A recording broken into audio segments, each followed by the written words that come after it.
The government has marked the start of the election campaign with a play for the votes of Middle Australia, with surprise tax cuts that won't come into effect until next year. Joining us live now from Canberra is the opposition leader, Peter Dutton. Peter, it's good to see you this morning. Thanks for your time. So the line just in from the Treasurer that Peter Dutton will cut everything except your taxes. That'll be the campaign slogan. What's your reaction to that? I just think the government sounds more and more desperate each day, as they evidenced last night. They've wrecked the economy. They've got this cruel hoax out there at the moment. They're going to, in 15 months' time, offer a tax cut of 70 cents a day. An average Australian family with a mortgage is $50,000 worse off under this government. Productivity's collapsed. Debt goes to $1 trillion. They're bringing in 2 million people over 5 years, which is going to really crush the hopes of homeowners. And I think there is a lot of pain in this budget. And if you're a government without a good track record and without a good message to sell, then of course you revert to a negative campaign. And that's exactly what you'd expect from the Albanese government. So for sure you won't support these tax cuts? Well, Pete, we've said that we won't. I'll provide my budget reply speech on Thursday night. Labor's got a real problem here because there are families who are hurting. Jim Chalmers on the weekend said that electricity prices had come down by 25%. They just haven't.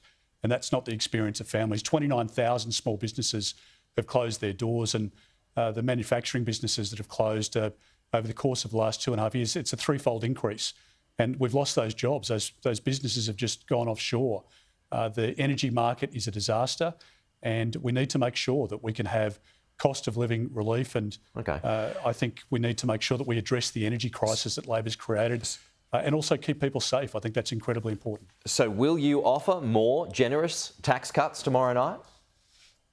Well, Pete, it's a very good question, now asked twice, but I'll provide my response on Thursday night. I think the fact is that the government offering 70 cents a week in 15 months' time is a cruel hoax. 70 cents a day? It's not 70 cents a day.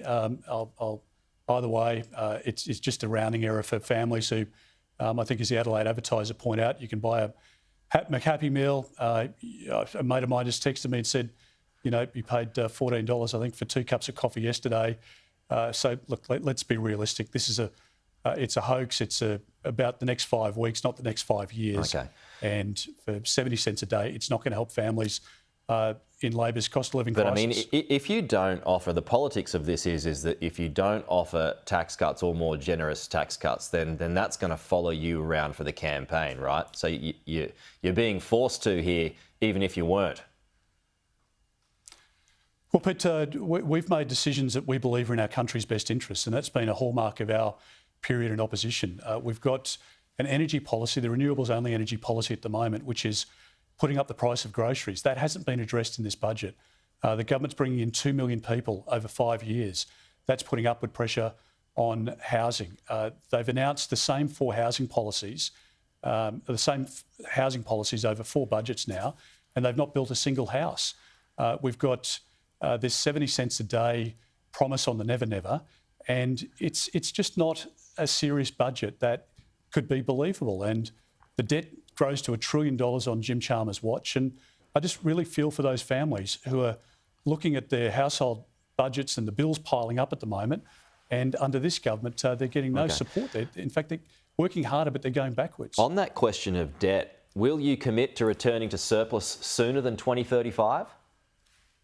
Well, again, Pete, we'll make some announcements on Thursday night and in the lead up to the election, which is not too far away now. But all I'd say is that Liberal governments manage the economy more effectively, and we also make sure that we keep our country safe through a better national security program. And that will be the hallmark of a Liberal government that I lead as well. When John Howard came into government in '96, he had to clean up a massive Labor debt and economy that was in free fall.